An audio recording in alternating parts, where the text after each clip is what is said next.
immediately that came to his mind is Garrett sells to everybody. Doesn't matter what income base, doesn't matter what type of house that they have, he sells to every single person. He gets the objection cycle. He knows how to do what's best for the customer. Will told me that he sold a signature set on an airplane to a lady as he was flying to Olean, New York to see the factory and meet the president at Cutco. He sold some knives to this guy standing behind him in line at Starbucks. He went on a first date and sold Cutco to her mom. This kid's savage, and he's going to be coming in and bringing the goods, telling you guys how to deal with those questions and objections that you guys get in your demos and on the phone. So let's give Garrett a huge round of applause. Thank you.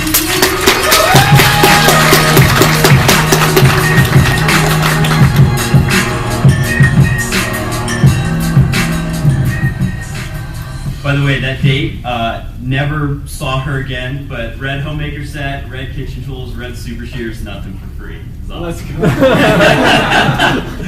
All right, we're talking about objections today.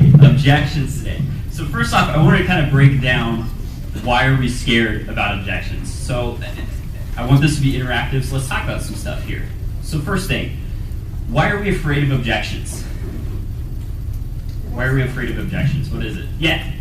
Because if you don't have the right response, you lose your sale right there. You lose the sale. Okay, cool. Yeah? Because really badly, you'll get 0 recommendations. You can offend them so much that they don't give you recommendations. Okay. Why does that make sense? Why is it okay to think that at first? That's a pretty founded fear. You know, that could make sense, right?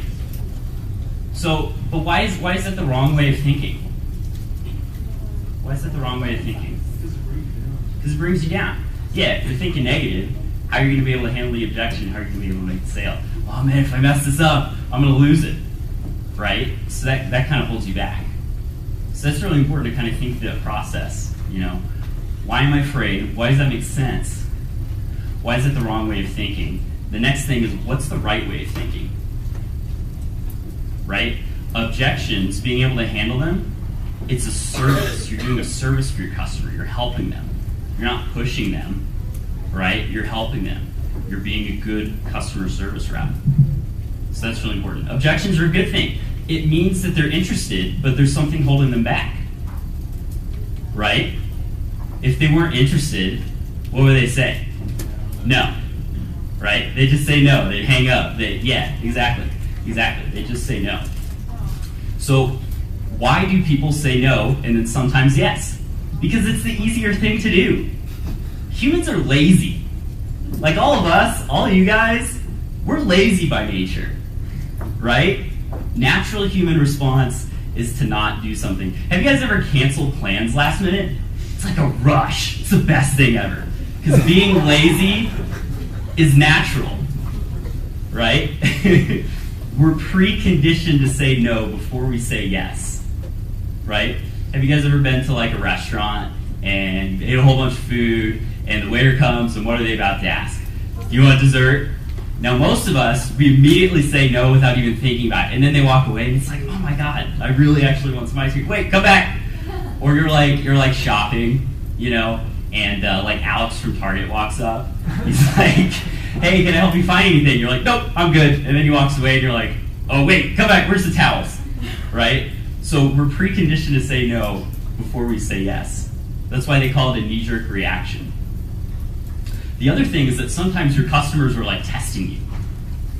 They're testing you. They know how it works with sales because they've been buying things for a lot longer than you've been selling them.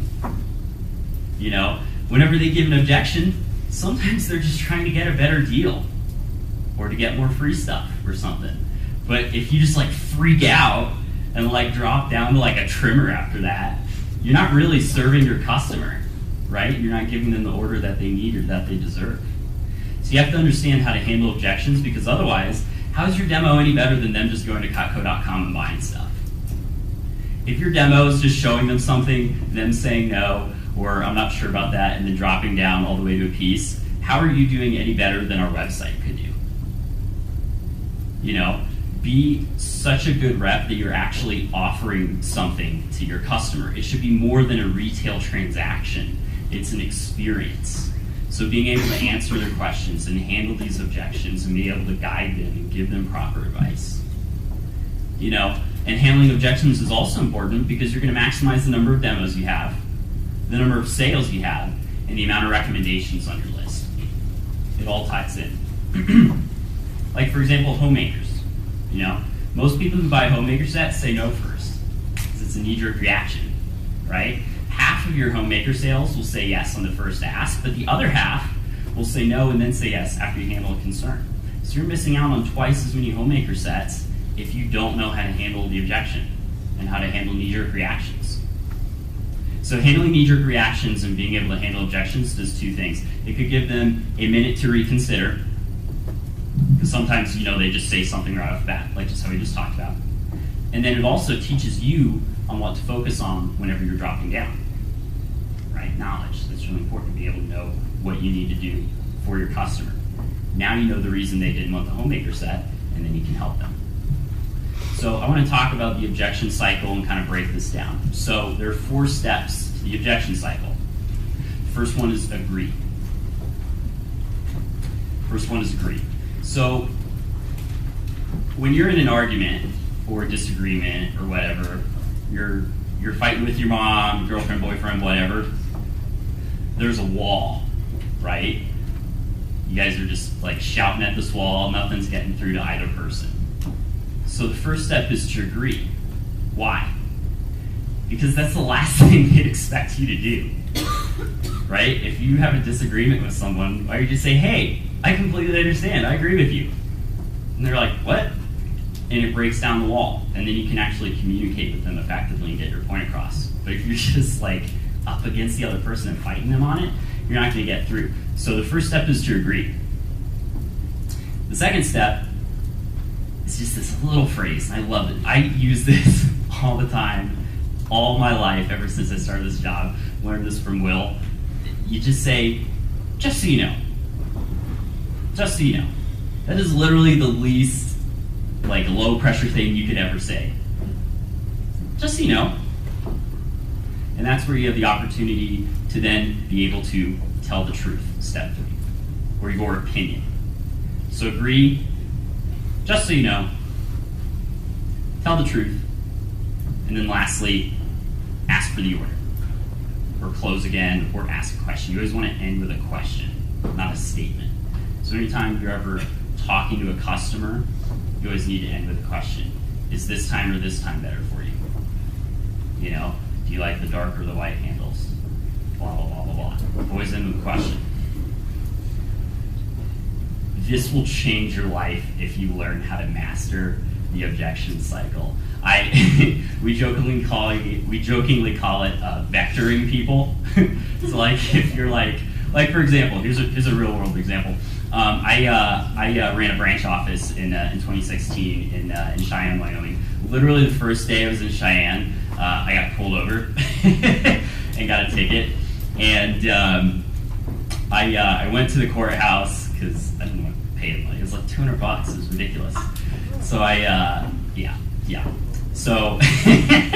So show up to the courthouse, and it's like my turn in traffic court or whatever, and I speak to the judge, do the objection cycle, and I got out of the ticket. So learning this stuff can save you a lot of money and really be effective. Hey, Judge, I completely understand. You're right, I was speeding.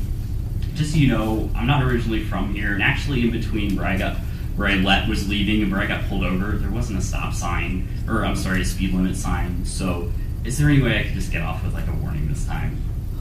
She was like, okay, cool. And then I went and crushed training right after that. So, Mom says clean your room, right? Isn't it funny how whenever parents ask you to do something, it's always right before you're about to leave, or you're busy or have to do something? That happened all the time. It always happened whenever I was with my parents. Be like, hey Mom, I totally understand. My room is a mess. It looks like a tornado just went through here. I've never cleaned this room. There's probably food under my bed from 4 years ago. I get it. I totally agree. Just so you know, I was really, really excited to hang out with my friends. It's the end of the summer. Everyone's going to be leaving, in the next couple of weeks here. So is there any way I can just clean it whenever I get back? Boom.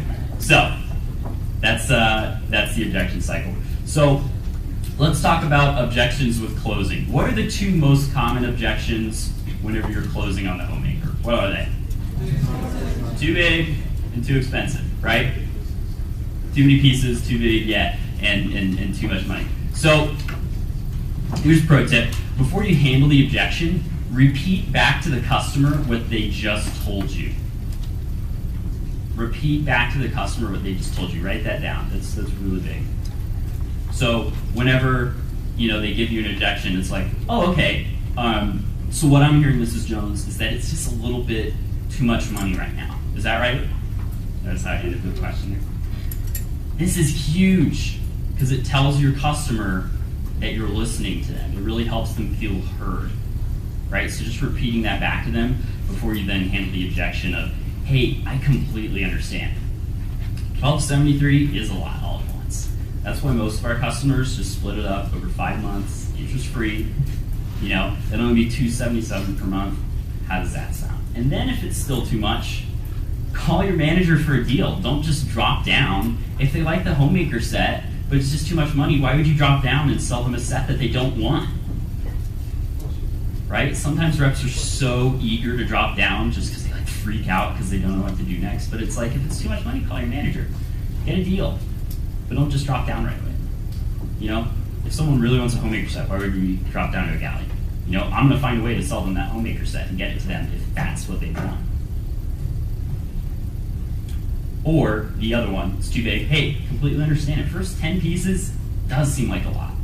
After 15 days, if there's a piece or a few pieces you're still unsure of, you can return it and get refunded for those pieces. How does that sound? So, by the way, if they're saying that it's too many pieces, it means there's a few pieces from the homemaker set that they don't think they'd use. So ask them what pieces from the homemaker set they're unsure of, and they'll tell you.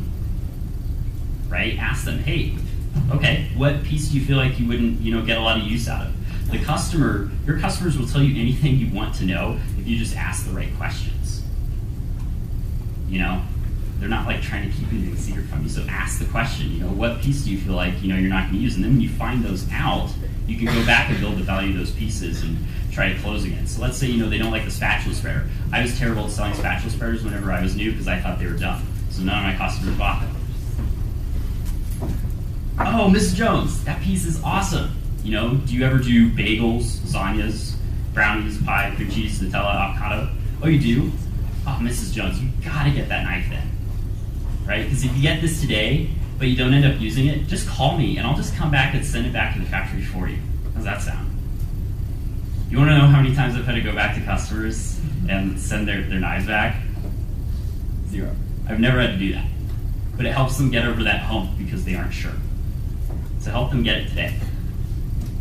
I'm going to talk about, so that's closing objections. Let's talk about objections for recommendations. So getting good at recommendations is not very hard, but I find that for some reason it's something that people tend to neglect in their business for whatever reason. We spend so much time in training learning how to sell to homemakers. Homemaker.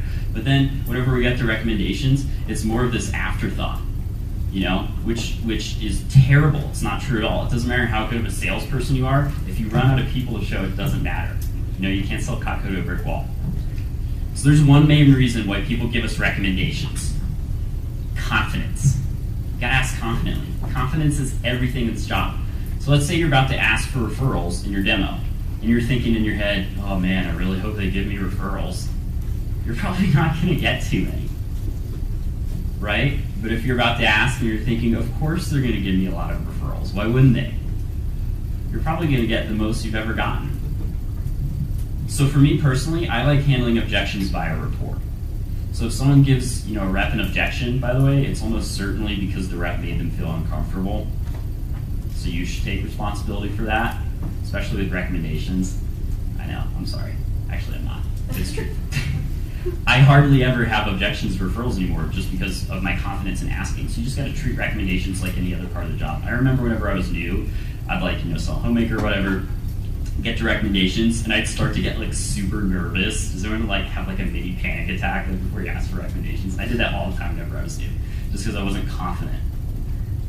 So it's really important to get that confidence. So then you go in there. So here's what not to do, right? You go in there and you act super weird and sketchy, and you're like, okay, Mrs. Jones, how did you like my demo? Cool. Well, you could you just like refer me to some people so I like have a job next week? No? Okay. And you like duck and roll out the front door. So if you make referrals super awkward, then that's when you're going to start to get objections. It's just another part of the demo. So just treat it like another part of the demo. But regardless, occasionally we do get objections, even whenever you're really good. So let's talk about how to handle those. So I personally like to turn everything into a joke. So the more that you can laugh with your customer, the better. So like, for example, Mrs. Jones says, I don't know anyone. That's a really stupid objection, by the way. You don't know anyone? You've been on this earth like 3 times longer than me. Don't say that. But think that. Understand that. You have to understand half the stuff customers say to us, they're not trying to lie to us, but it's just not true. That's a really stupid objection. The average person knows like a couple hundred people by name, so thinking of like 10 to 15 or so isn't that difficult. So Mrs. Jones says that, and my reply is, Mrs. Jones, there's no way that I'm so special that I'm one of the only people that you know. You are so nice. You probably have so many friends. So who do you know who doesn't hate 18-year-olds? I don't want to see anybody that hates 18-year-olds, but if you know some people that would just love to hang out with an 18-year-old for a little bit and cut up some food, I definitely want to see them. So are you sure there aren't a few people you could think of? And normally they'll laugh and then they'll be like, okay, I'll think of some people, right? Honestly, most of the time they just say that at first because they're only thinking of people that would buy, or they're just being super lazy and they just don't want to write people down. So here's the thing though, you can call out your customers in a friendly and funny way. So if Mrs. Jones is like, I can't think of anyone, call them out and they'll respect you more for it because it shows you have confidence and that you're the professional and you know what you're doing. Because you are the professional. So here's a pro tip. If you're drawing a blank on what to say and you're super nervous and just don't know how to handle the objection, just ask again. Right? At some point you just have to pull the poor college kid thing, like the big puppy dog eyes thing. Just go, please. It's true. Just try it. Just try it. You don't even have to be good. Just ask again and you'll get a couple more. So customer says, I don't know anyone. Customer's really saying, I don't know anyone who wants to buy. So just follow the manual. All these things are in there. I don't know if you guys noticed this, but on page 17, they've got all the objection stuff written out. So just read it and know it and be confident. That's really important. So let's quickly talk about phoning objections here. Call me tomorrow, call me next week, all that stuff. Once again, it all comes down to confidence whenever you're on the phone. If you're asking like super unconfidently and you're super shaky, people will put you off forever. They'll be like, yeah, call me in December. December? So just make sure that you can handle the objection and all that good stuff. Once again, this is all in your manual, but just make sure that you're using this stuff. So really what I want to do for the last couple of minutes of this message here is we're going to pull out our manuals. We're going to flip to our phoning objections, and we're just going to role play this with the people next to us. I know we've only got a couple of minutes here, but we're just going to put this stuff into action. So just turn to the person next to you, maybe we can put on a song, and then let's go on that. So page 28 in our manual, we're going to role play this, put this stuff to action.